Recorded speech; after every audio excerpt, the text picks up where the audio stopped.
Hello and welcome to the Arlington Author Salon. My name is Andrea Nicolai and I'm Director of Libraries in Arlington.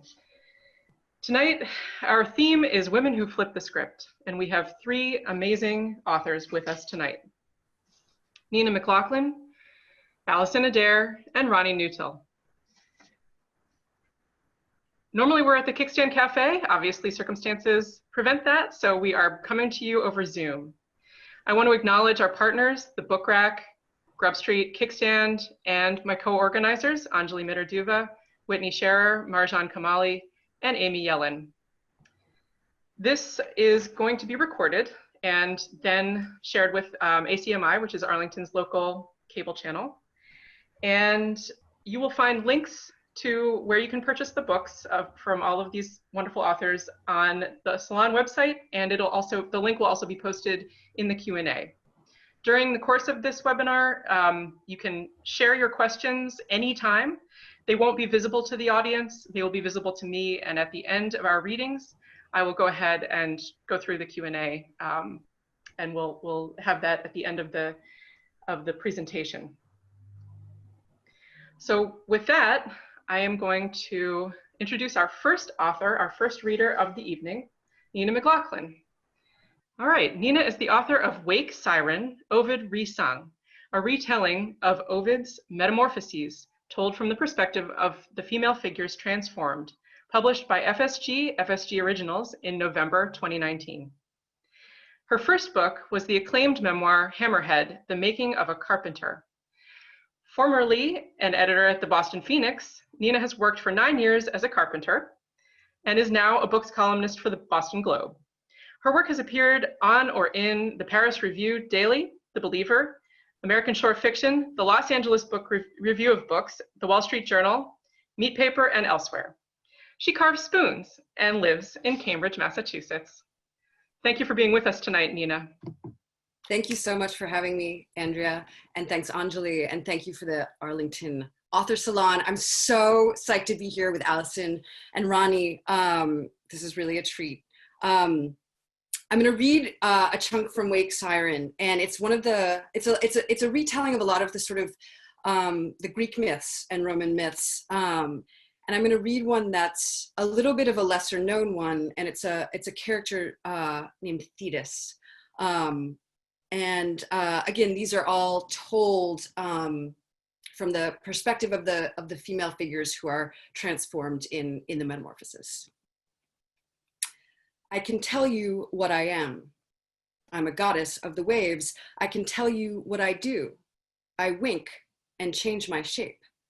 I ride naked on a dolphin. My legs straddle its rain gray body, gripping its slick between my thighs. We race the spray. We leap, roll, rise, soar, and splash.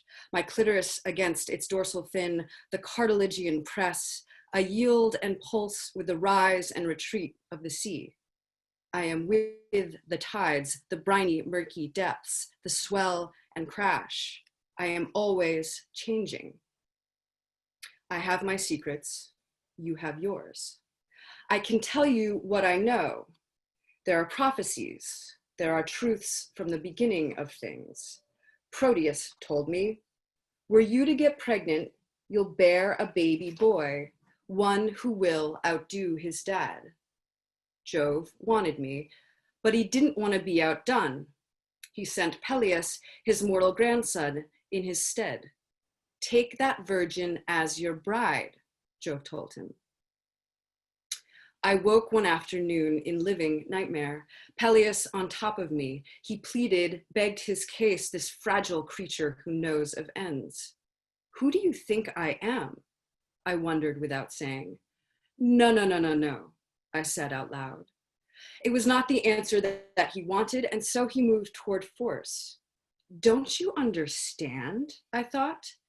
I'm not like the women that you know. I can change myself to anything. I shift my own shape. And as he pressed upon me clumsily, this awkward mortal man, I showed him. A bird at first, I fluttered, tweaked, and beaked his skin. No, no, no, no, no. He didn't heed, kept lunging for me, grasping. I shifted to a beech tree, wide-trunked and mighty, and my bark bloodied his knuckles as he groped and grabbed. He did not stop. I changed to a tiger, muscled, clawed. My roar dizzied him. He saw the points of my teeth, and because he knows about ends, he was afraid, and he fled. And he asked the gods for aid. Proteus told him, when she sleeps, tie her up, bind her hands, knot her tight, stay on top of her. She'll take 100 shapes, each one is a lie. Ride her until she can shift her shape no more and returns to her nude truth. I woke in my cave with my wrists bound, tied wide to each side, Peleus's weight on my body. First, I shouted my objection. Then I began my bestiary. I went from woman to squirrel, gray, curled tail, scattering up trunks, click of mischief, to weasel, soft, wild sock with fangs, to raccoon, burly, masquerading night beast, small palms grasped the way we all do, to vulture, wide-winged eyes aimed toward rot, toward the splay of viscera on the sand, riding thermals between infinity and death, which are the same thing after all, to scorpion, whether insect or other, who knows, poison in the puncture, lurking in your shoes, to beaver, furred dentata, saw-tooth, gnaw your bones to grind my teeth, to fox, flame across the backyard, sleek and fleet as fire, to rooster, dawn's strut, feather flay like a spray of sparks, ruler of the morning, to otter, a water poem, a dark brown sleek, a black stroke of small paws, water joy. And I pant and twist, keep changing, and Peleus remains on top of me, hanging on to my outsides, his entry into me blocked by my ever-shifting shape. Then to walrus, sand slug, lardy-tusked bear on the beach, to snail, shelled slug, slick on the sidewalk, my shining suction, to squid, fingerling pulse with no bones, a thready throb of milk muscle, to frog at algal squat by the pond, a tinny song and great green leaps, to moth, dust-winged by the porch light, to moose, steeple-heighted loomer, to porcupine, a creature made of cactus spines, a prickling pelt, to ant, blistery, go-getter. I am changing faster, faster, the panic bills, it feels a little bit like drowning. Swallow, darting swooper in the evenings, to octopus, tentacular sentience, inky, three-hearted elegance, to mosquito, song of insomnia, to skate, wide white sheet of underwater muscle, all wing, all wave, to wolf, a dog-jawed wildness, to seagull, shoreline mourner, to turtle, leather and shell, crust and the dough, to electric eel, socketed shocker in the current, to clam, pouch of brine flesh sealed inside a purse of shell. Exhausted, the beasts become no longer of this earth, a sheet of golden color like the surface of the sun, a woman with tree legs, leaf waist, lion arms, 6 breasts whose roar is the wind, to moon-eyed fish face with a gasping, gaping mouth, where tiny men on fire come rushing out in scream, to a shadow, to a scream, to a sigh, to a puddle, to myself again dissolved. I had nothing left in me. My wrists bound, a woman's form again, and in that moment, Peleus entered into me. He'd clung tight, and when I was back to a woman's form, he pushed in and sprayed himself up into me, and I lay there like a corpse. It was the final shape I took that day, and for the first time afterward, I did not choose the shape my body took. A slow swell, a growing, my body not just mine, and out came Achilles. Each shape a lie, said Proteus. Wrong. I can tell you the truth. Each one is in me, every part is true. I'm a shifting shape flickering between the trees, a moving intertwine of forms. I've got all the animals inside me. Their blood moves in my blood. I take any form I want, raven, moss, or church, stone or snake or light. Stillness is the only trouble. In our changing, we trick time, proving that once being does not mean always will be.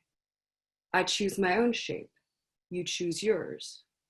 We don't always know what's inside of us or what it might take to free the creature from its cage. So that's the sort of interpretation of fetus. And she was one of my favorite ones to write, because she, in the book, is sort of the one female who really is sort of in charge of her own transformation.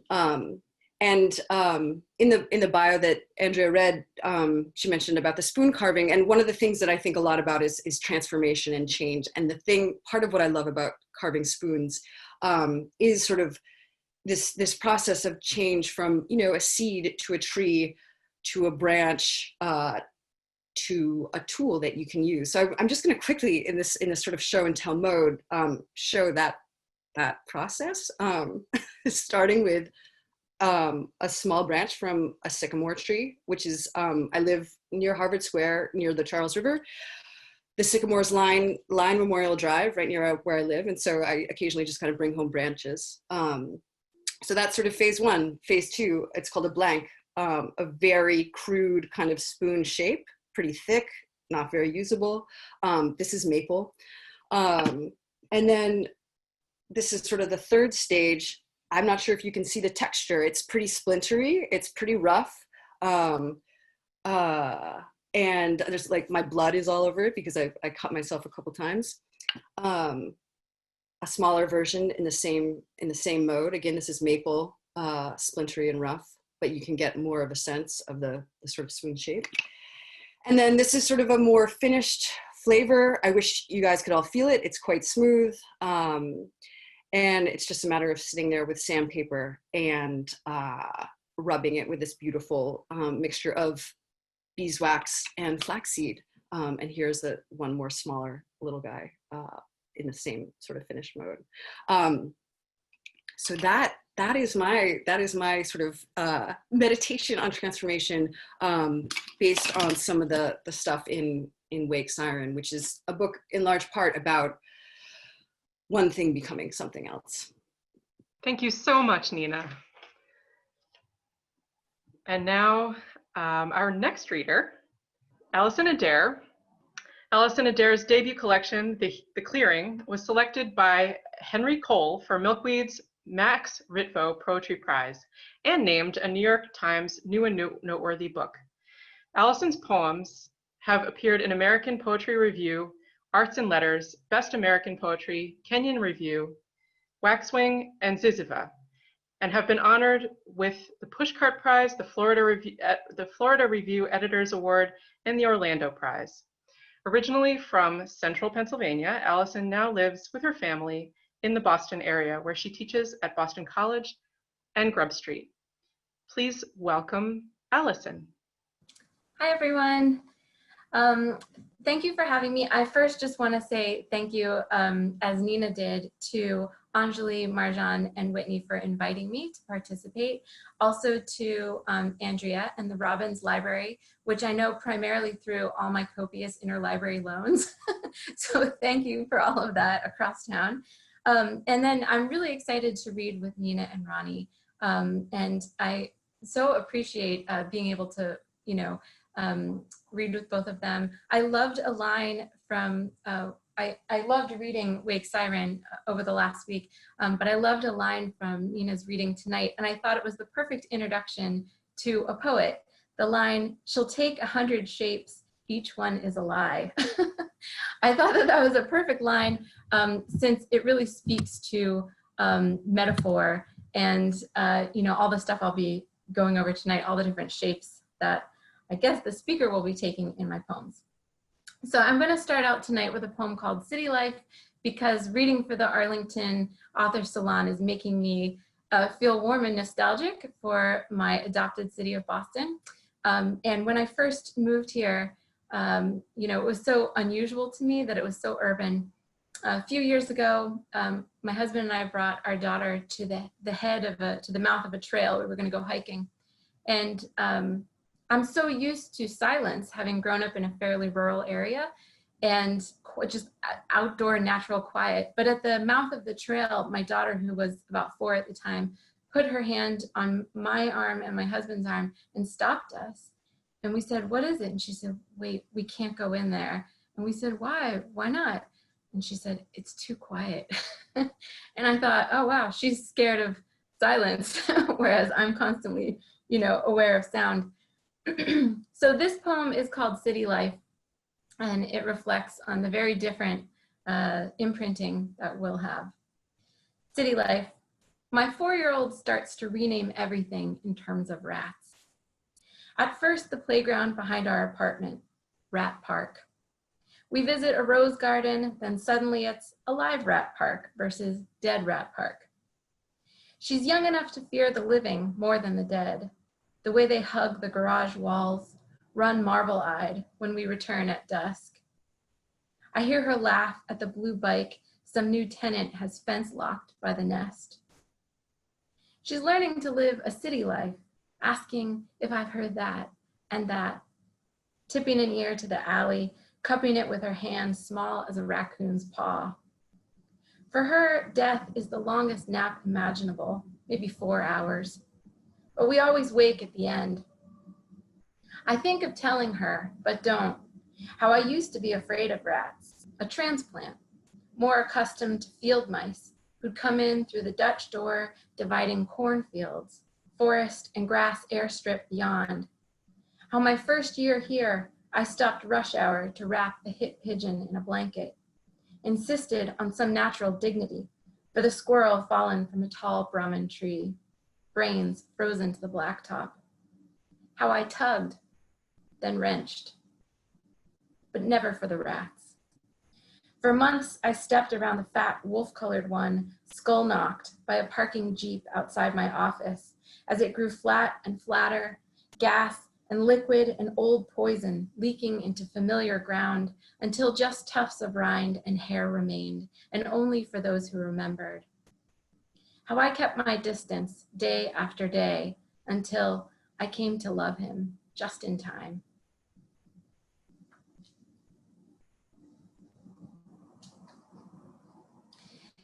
I think that in attendance are members of my Rockin' poetry group that would include, in this incarnation, Sue Roberts, Kim Garcia, and Deb Bennett, who are all local poets, some of you might know.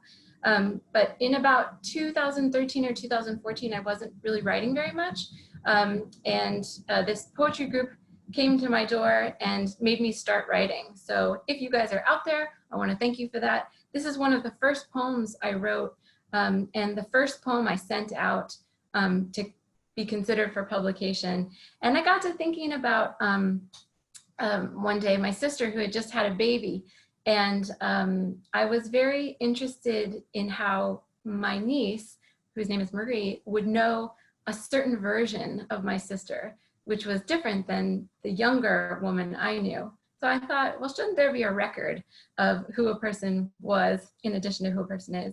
So this poem is called Letter to My Niece in Silverton, Colorado. Someday you will watch your mother lean on the rim of the sink to wash dishes in a way she never has before, and you will wonder if she was ever young. I'm here to tell you that cars are so much quieter than they used to be. At a stop sign, you never know whose turn it is. It wasn't always like that.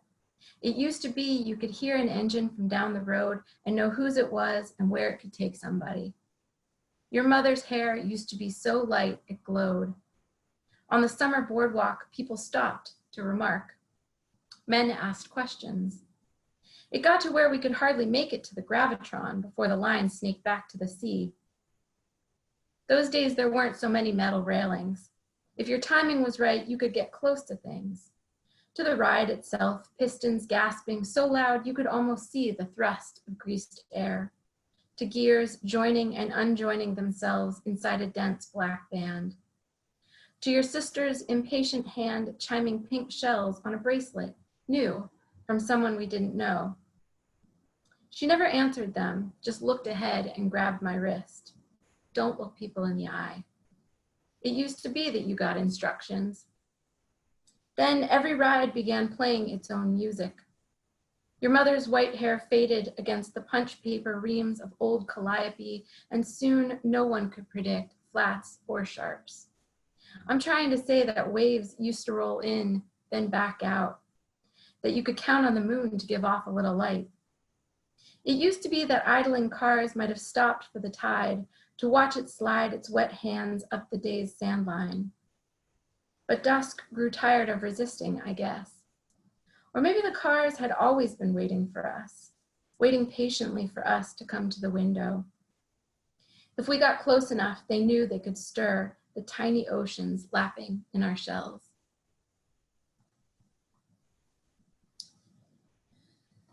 So, I think I'll read 2 more poems. I like reading this poem because when I was writing it, I had no idea where it was headed. It was a poem of discovery. And as happens with a lot of my poems, you know, I sat down to write and I didn't have an idea. However, I did start thinking about honey and the qualities of honey and how delicious it is. But also, if you know about honey, how it's created, it's not much different than something else that we don't think of as a cousin, which is haggis.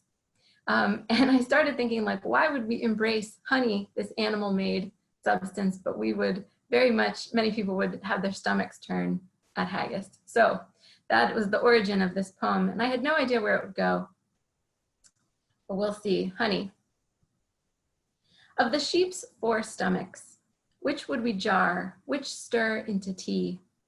Abomasum, homasum, reticulum, rumen. Amen. Cud does loop the gullet like prayer, and lettuce hem reticulum shares its name with the honeycomb's net. But for a throat flayed raw, who among us would slice the distended balloon, harvest its porridge the color of bloat, spoon it on a child's tongue? Tell me how honey's different. Even bees, crocus drunk, split their nectar, guttering most, flume-like, into the loose purse of a second stomach, sweet syrup reservoir. Once back at the hive, each bee regurgitates its swill into the rapture of a waiting mouth. Gut to gut, so nectar passes in chains, the fury of 20,000 wings boiling off all water. And what do we produce? What sap? Bees' profound necking falls beyond our French kiss, closer to the queer plunger of live birth. Yet, in the dim thrill of evening, we advance.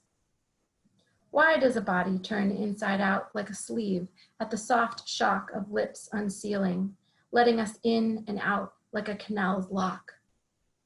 To those I have kissed on granite stairs and idling trains, under a roof cut out to frame the sky, what passed between us? How did it harden? Whom does it nourish now?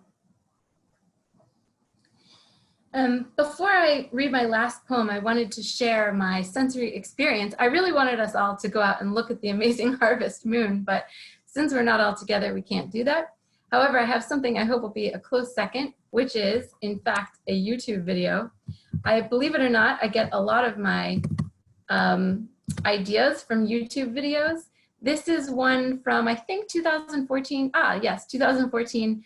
Of 2 bears in Rockaway, New Jersey. So I'm going to play 2 short clips, and in the second, they're each about 20 or 30 seconds.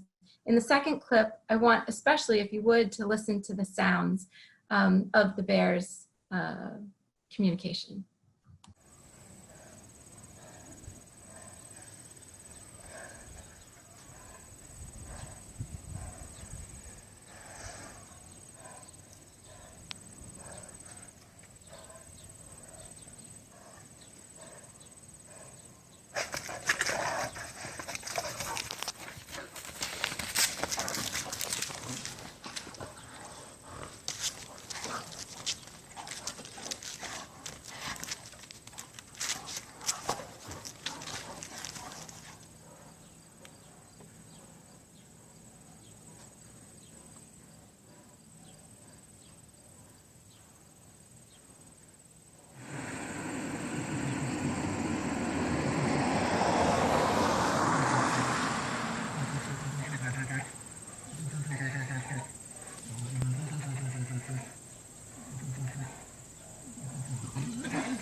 So that's a very small clip. And as I said, growing up in a fairly rural area, at least one of the places I lived in Pennsylvania, seeing an interaction between animals that's dramatic like that is not entirely shocking to me, as it is probably not to many of you. But seeing it in the middle of Rockaway, New Jersey, I found really profound. And the thought that, that when the car goes by, it's a very long video, I would encourage people to watch it independently, but when the car goes by and pauses, I found myself really wondering what was going on in the minds of the driver. And I was also really struck by the intimacy of the bear fight. There's an earlier scene when one is ascending a staircase and one is coming down, and for about a minute, they're just standing there with their mouths open. And I thought, what's gonna happen? There was something to me very distilled about it. And so I decided to write a poem about it. And this is gonna be my final poem for tonight, called appropriately, Bear Fight in Rockaway. Up till now, it's been a story about ivy pulling down arches, pipe cleaners shifting to dust in the attic sun. We've stopped worrying so much about worrying, lights on a dimmer. Then suddenly, bears at the mailbox, at the door. We hear them first, their strange digital mooing, their pendulous throats. They shuttle dark sounds back into our range, past the wood gates we've built or let stand, through storm screens coated in rubber. Their blunt heft shimmers under swipes of claw, fur unspooling like a reluctant accordion. And we are glad to see them, old friends, the torque of their patient combat, even here, even as a child blows soap bubbles through a grooved ring, even as bathwater cools around her chest. The way the bears' bodies linger before they strike, mouths open, slack. We remember something of that. From before all the fences, the stairs and the cars, from a similar injury or kiss. Thank you so much, everyone. Thank you, Allison. Thank you so much for that reading. I'm from New Jersey. I've never seen a bear fight like that. I want to remind everyone that if you have questions for the authors, you can type them right into the Q&A box. The other audience members will not see them. Only the host will see them. Only I will see them. And then we'll be able to share with our authors at the end. We also have a couple of assignments. We have to look at our wooden spoons when this is all over, and we also have to look at the harvest moon outside. Our third and final reader tonight is Ronnie Newtill. Ronnie has taught ethnic American and post-colonial literature at Harvard, Yale, Johns Hopkins University, among other institutions. She currently teaches classes in memoir at Grub Street in Boston, creative writing and literature at Emerson College, and writing at Curry College. Her work has appeared in the New York Times Book Review, Elle.com, Al Jazeera English, Refinery 29, Catapult, Long Reads, and The Rumpus. She has been nominated for 2 pushcarts for her work in Redivider and Long Reads. She's working on a transnational memoir called Do You Love Me? Please welcome Ronnie Newtill. I'm really honored to be asked to do this and to read with Nina and Allison. And thank you, Anjali, Marjan, Whitney, and Andrea for having me. I really appreciate it.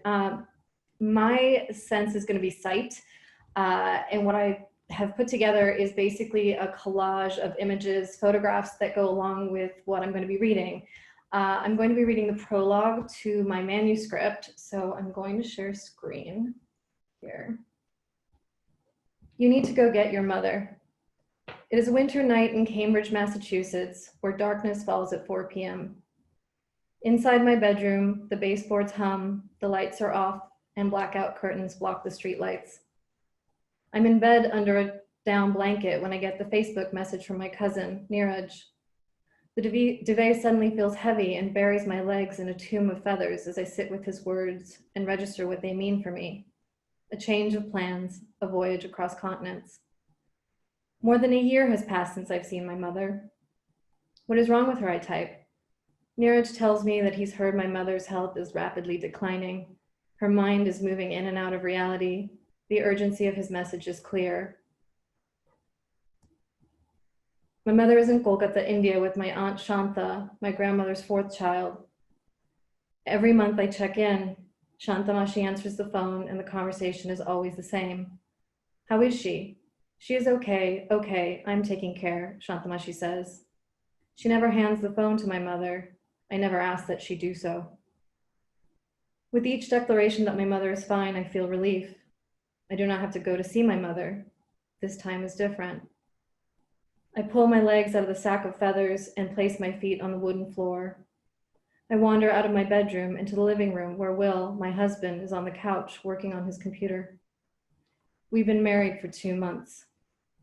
One of our dogs is snuggled up beside him. Her scruffy golden head rests on his knee, the white tip of her tail on his thigh. I don't want to interrupt what Will is doing or the tranquil life we have built for ourselves. The 3 rescue pups that are our constant companions. The plush mattress that we sink into after we make love every night, reaching for each other to feel the warmth of our newlywed glow. But I have to. Will, I say? He looks up at me as I stand in the doorway. My hands are clenched to remind me that I am alive and that I need to move. My mom is sick. Neeraj says I need to go get her. Do you think I should go? I think you should do what's best for you, he says. But I don't know what's best for me.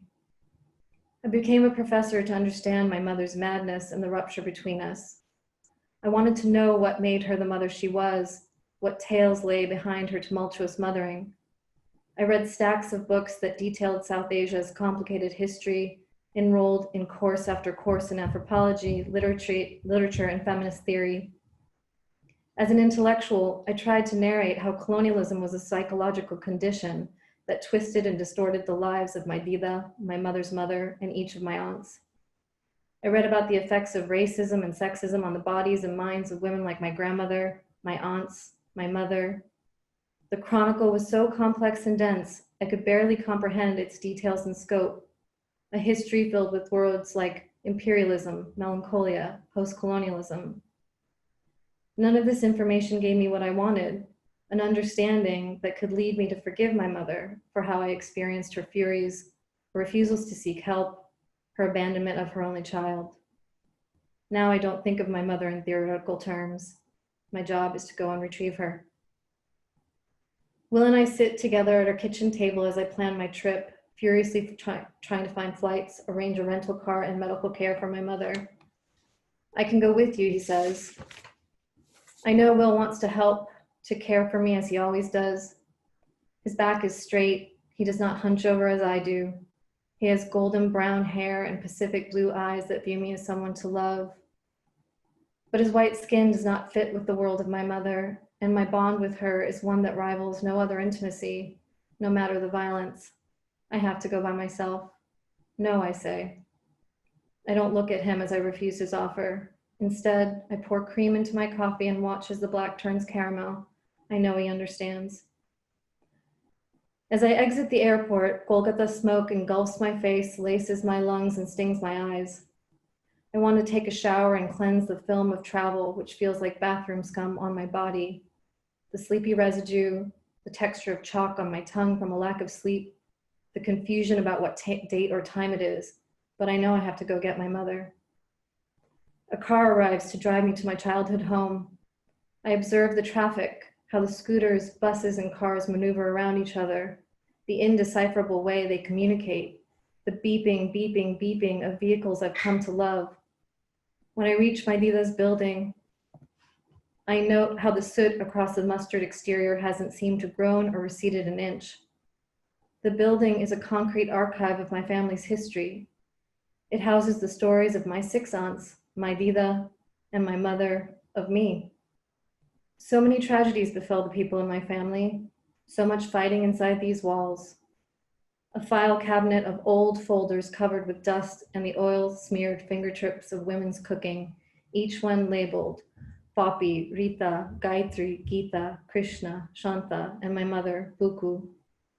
A history of colonialism and madness, the silences, the cracks that allow secrets to seep out into the world alert everyone that my family is cursed. My Dida has been dead for more than 7 years. As I walk up the wide staircase, I hear the bustle of people in each flat, the clang of stainless steel pots and pans, the sizzle of fish falling onto hot oil. I knock on the large brass handle shaped like a lion to announce my arrival. Shantamashi unlocks the white door. She begins to open her mouth and speak. Her teeth are black and yellow from the years of chewing fawn. The colors highlight the spaces where her other teeth have fallen out, where only fleshy gums remain. Isho, Isho, come, she ushers me in. As the years went by, Shantamashi never appeared to age. Her yellow and black toothless smile was always there. She dyed her hair blue-black, and her face never showed a wrinkle. Now she is 75, and I can see she's become elderly. The crow's feet huddled around the corner of her eyes, the half circles that frame her mouth. Her hands shake. Is old age causing her to tremble? I don't yet know the answer. I hesitantly walk into my childhood room. My mother sits on a wooden chair. Her legs are bent but wide open, something she might have called unladylike. She's dressed in a pink cardigan that is buttoned all the way to her neck. It looks as if it might be stifling her. Her mouth is open, held in an ah. She looks curated, as though she has passed through the hands of a funeral home, ready to be embalmed, the chair her coffin. She is filthy, with dirt streaked across her cheeks like blush. Her eyes widen with recognition. The corners of her mouth begin to turn upward. I can see she is trying to raise her arms. She wants to stretch them out towards me, to feel me, to hug me, to recognize that yes, this is her daughter. It is me. Then she pisses all over herself. Shantamashi grabs a towel from the walnut armoire to the left of my mother. She drops it onto the floor to mop up the urine and uses her foot to make the towel go around and around, streaking the floor with swirls of piss. Can you imagine? This is what happens to us, she says. I neither register nor understand her question. To my right stands an enormous black and white photograph of my mother that my Dida had taken in the early 1960s. The photo, gaudy in size, flaunts her daughter's exquisite beauty. 4 feet tall and 3 feet wide, its presence is impossible to ignore, as is the contrast between the girl in the photograph and the woman who sits before me. In the photo resides a young woman, probably 17 years old. Her skin is flawless, her hair so black it looks like the expanse of a universe completely devoid of stars. Her eyes are outlined with thick kajal to draw attention to their shape and size. Her eyebrows are drawn in, their lines sharp and arresting. This young woman looms over my mother, whose hair is now almost completely gone. What's left is sparkling white with a few streams of gold. Her eyebrows have faded away, her skin is gray, her eyes jaundiced. These two versions of my mother haunt the room, the beautiful woman she once was and the near corpse she's become. Two versions of the woman who not only gave me life, but defined my identity, every inch of how I danced along with the orchestra of the living and tried to forget those who passed. Before my arrival, I found a doctor who agreed to a house visit. Now we wait for him. I walk towards my mother and notice she is slipping off the chair, unable to control the movements of her body downwards. There's no meat on her bones, no power in her to prevent her descent. I cup my hands inside her armpits and move her to the bed beside us, a bed that once held me and her, then me without her. I remove a cotton bed cover from the armoire. My feet begin to slip on the remnants of my mother's urine, which smells as pungent as the hilsa and tangra fish that line the outdoor marketplaces of Kolkata. I steady myself and slowly place the blanket over her and cover her up to her neck. Are you cold, I ask? She does not reply. Her legs are still bent but wide open, her mouth still held in that ah. She's on her back and gazes up at the ceiling. When I sit beside her, she follows my movements, the touch of my hand as I gently wipe the gunk from her eyes, the blush of dirt from her sallow cheeks. I can still see that lustrous woman who lives in that black and white photograph. Her high cheekbones are still alluring even in her illness. A slight sharp odor in the air mixes with the ammonia of my mother's urine. Something like a layer of sour sweat hangs in the room. The smell makes me vaguely aware something terrible is happening to my mother's body. The doctor arrives to examine her. He performs his duties and takes her temperature, her pulse. As he does, I can feel his sense that she lies here dying. At first, I feel a familiar stasis, a sense of being frozen without emotion. I have to section off the part of me where grief is stored, where the pain of loss is held, a feeling of having to move on and not dwell. The doctor says she's malnourished. He's alarmed at how thin she is. Her bones are protruding through her skin. Her waist is so small, both my hands encompass its width. She's wheezing, needs oxygen, and probably has a urinary tract infection. She needs to be washed for she's dirty and crawling with unwanted bacteria. The doctor says we must rush her to the hospital. Is she dying, I ask? No, he says. We will take care of her. I cannot tell if this is said in earnest. The ambulance arrives. As its drivers work to shift my mother onto a yellow sheet, her face begins to cave in, her lips droop, the numbness I feel dissolves into panic. I think she's having a stroke. What is happening? Her dentures are coming out, my Shantamashi explains. I suddenly recall that 12 years ago, my mother went to a dentist to get dentures, even though she didn't need them. She believed the aluminum fillings in her teeth were bad for her health and were giving her Alzheimer's. So vehement in her convictions, she let a dentist pull out each of her 32 perfectly healthy white teeth. I pull the nylon resin from her mouth. Her saliva wets my hands. My mother's mouth becomes concave. She is almost unrecognizable. Then I move the dentures up towards her lips, open her mouth, and gently slide them back into their home. I don't want her to look unsightly. We carefully guide her down the stairs of my Dida's building. I make sure her knees do not bang against the burgundy staircase. The workers shift her onto a small gurney and push her inside the tiny ambulance, the size of a VW bus. I jump onto a plank of wood beside an old rusty oxygen tank. We speed through the congested and pothole-ridden streets of Kolkata. Our bodies knock about to their uneven rhythm. The ambulance's sirens sharpen our ears. It obscures all the beeping, beeping, beeping of the cars of this city that always feels like home. I look down at my mother, and she looks up at me. I lightly stroke her hair and gently braid my hand into hers. I whisper, "Ma, I'm so sorry," over and over again as involuntary tears wet my face. On this day, for the first time I can remember, my tears do not enrage her. She tries to touch my cheek with a quivering hand to say, "It's okay, I shouldn't cry," but she does not have the voice to tell me what I want to hear, that she forgives me. Thank you. Thank you so much, Ronnie. Okay, I'm going to now bring all of our wonderful authors back on stage, so to speak. And we do have some questions. First, I just want to pretend I am a lot of people and give you all a round of applause. That was amazing. And I'm sure this is the most frustrating part about Zoom presentations is that you cannot hear the applause. So just take my word for it. I do want to get right to the questions. First, I want to remind folks that the link to buy the books is in the Q&A. There's an answered questions portion, so you can see the link there. And you can also, after the event, if you wish, go to the Author Salon website and you will find the links there as well. I also want to acknowledge that this event is made possible by the Arlington Commission for Arts and Culture Grants Committee, which is also supported by the Massachusetts Cultural Council. So many, many thanks to Arlington Commission for Arts and Culture. The first question happens to be for Nina. How did you come to carve spoons, and how did you decide to write Wake Siren?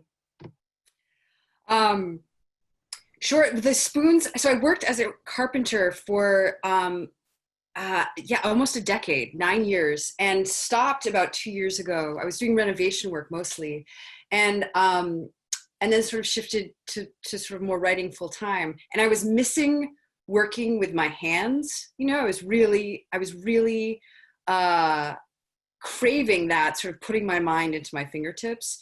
And someone had given me as a gift this 4-hour-long spoon carving workshop for my birthday. And in that 4 hours, you just kind of learn how to do it. And so I've been doing it since then. And it really is this beautiful way to, I don't know, just sort of get out of my writing brain. And in terms of how I decided to write Wake Siren, I had just finished up this very last season of carpentry and was trying to get my writing muscles back in shape. And I was reading through the Metamorphoses, which I just sometimes do. And I was like, oh, well, maybe I'll just try to write one of these from a different point of view. And I did one just to sort of just flex those muscles. And it felt great. And so I decided to do another one, and then another one after that. And it just kept coming, and it happened really fast. I wrote the book very quickly. So that's how it came about, very unexpectedly. Thank you. Yeah. This is a question for all of our authors. How has the current situation, the pandemic, with everyone home, all the uncertainty, affecting specifically your writing life? And we'll start with Allison. That's a great question. I feel like that question must be from another writer. It's been sort of a challenge to find time to write. Probably a lot of people who are here tonight have children. And I joked with a friend the other day that a Japanese haiku keeps occurring to me in my mind.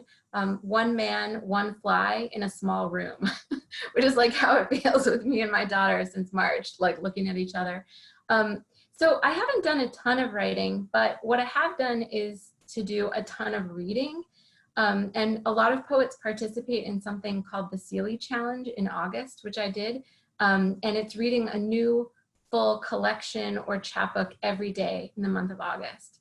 So I found that though a lot of just practical concerns were taking me away from writing, that month of August and all that reading was such a recharge. So since that has happened, I've been just like writing like crazy. I think also probably behind the question is the question about the obligation of the pandemic. And I think, a lot of work is just really heavy now, and I feel like there's some impulse to address the situation of the globe, I guess, as it were. I'm not sure. I'll be interested to hear what it's been like for Ronnie and Nina. Ronnie, why don't you weigh in on that? That transition, though, is so heavy in and of itself. I'm like, oh, I don't know if I can speak to the heaviness of being a writer I wrote an op-ed about the elder because of my mother. You saw the picture of her at the end there. So I think at the beginning I was compelled during the pandemic to write something about her and elder abuse and how we've sort of turned our eye away from the elderly. So that was something that I did. But honestly, I've just been so in the thick of revisions that I think I've used writing as a distraction. I don't have children, which is right now a good thing so far as I don't have to, it's hard. I know being a mother and a parent right now, and I don't have children. I have dogs. I have one right here. He's very cute, but he's the perfect writing buddy.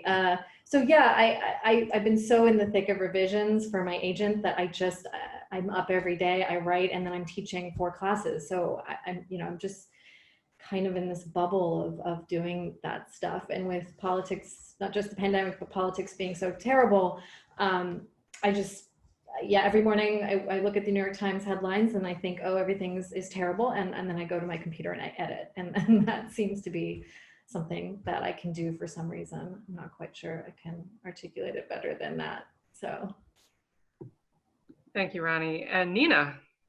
Yeah, similarly, I think I felt, and I think a lot of people were feeling this too, was this just really like mud for brains, really just kind of like couldn't follow through with a thought for a long time, you know, and so it was not just writing was difficult, but reading. Allison, I'm impressed that you were able to dial in so well in August. I have felt it was sort of, I think, a matter of attention, and I have found it's coming back a little bit finally, but it for a while, I mean, partly like my life didn't change that much. I work from home. And so, you know, like the rhythms of my day didn't shift. And in some ways, everything felt normal. And at the same time, everything felt completely abnormal. So yeah, it was just like this sort of thick brained mud mind, which I'm hoping continues to clear out. Fair enough. Thank you. This is a question for Ronnie. What do you mean by transnational? Why do you use the term at all and not just memoir? So because the memoir moves across continents, it's transracial, it's transnational. I mean, it's set in 2 different countries. I suppose it wouldn't need that tag to it, but I think it's important because it locates itself within 2 very distinct geographic spaces with 2 very distinct histories, the US and South Asia, namely India, and then even more specifically West Bengal and more specifically Kolkata. So yeah, that's why, because it sort of acknowledges the fact that this memoir is moving back and forth between 2 places, and because my mother was an immigrant and she crossed national lines as a diasporic subject. So yeah, I hope that answers it. Thank you. This question is for Allison. What was your sister's reaction to the poem that you wrote about her? Do you think of your poetry as an act of autobiography? You know, my sister has never commented. Nina knows this, having read the book, that there's actually a few. My sister lives in a very, very small town in the San Juans in Colorado, near the Four Corners, and her town is at 2,000 feet. So it's a pretty rigorous place to live. There's only about 200 to 300 people who live there around, and I've spent some time out there, some good chunks. And it's funny that the question asks if I think of it as an act of autobiography, because I think poetry often uses metaphor to, of course, investigate the self through some lens. And I think I've talked to my sister about this before. A lot of the dramas that happen in this very brutal kind of frontier small town, this very pioneering place where there's no doctor, there's no full grocery store, priest. Everybody kind of handles things on their own. A lot of the rugged dramas that happen are the same as the ones that happen in my life and around, you know, Boston, but they're distilled. They're much more distilled and dramatic, and to me, have a kind of metaphorical truth. So I really enjoy writing about that town. And I think my sister has given her blessing, but she has not made any comments, and I'm fairly certain she hasn't read the book yet. Though I know she has it, so that probably shoots back the pandemic question. But Thank you, Allison. Okay, we have a question for Ronnie. That was deeply brutal and beautiful all at once. Is the writing process clarifying for you in terms of reflecting on the relationship with your mother? And have you found some kind of peace about your relationship via the writing process?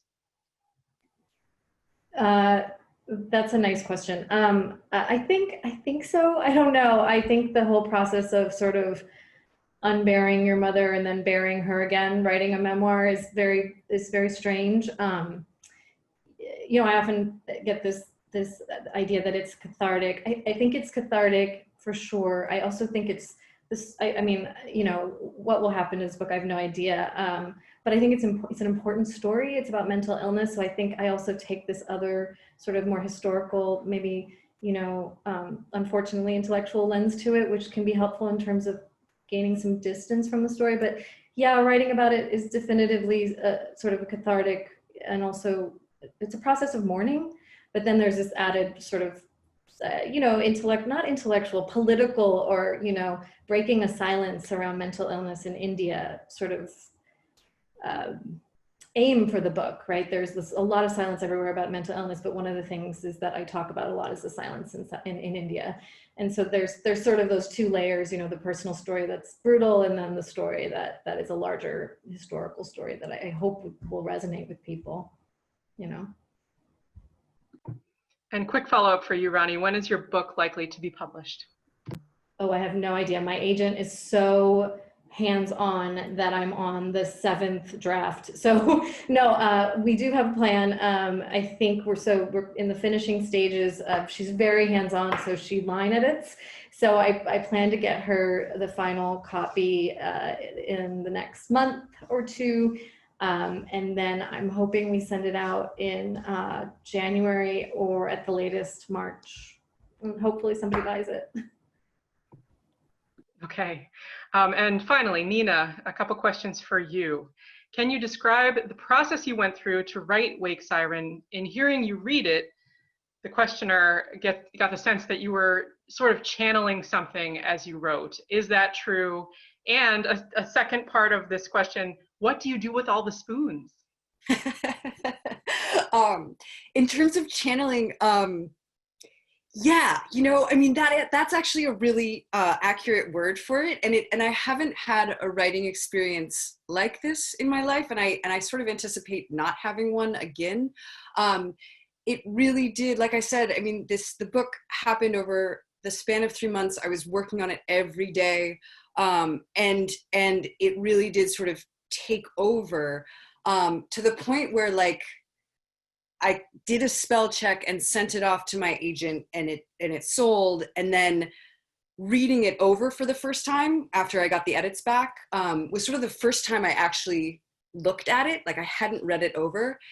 And it was actually this, like, very frightening and terrifying experience to sort of have this, like, entry into my imagination, which I was not ready for. So it did feel like it was this act of listening to these voices and sort of, like, letting them kind of come through me. The other book that I had written, this book was a memoir about leaving my journalism job to work as a carpenter. And that sort of felt like it came from this very tight little place in my brain. And this was a much more, like, non-brain process. As for what I do with the spoons, mostly I give them away. I have kept 2 for myself, the first one and you know, one or 2 that I haven't sort of shed out of my life. I might start selling them, which feels complicated, as in the sense of, like,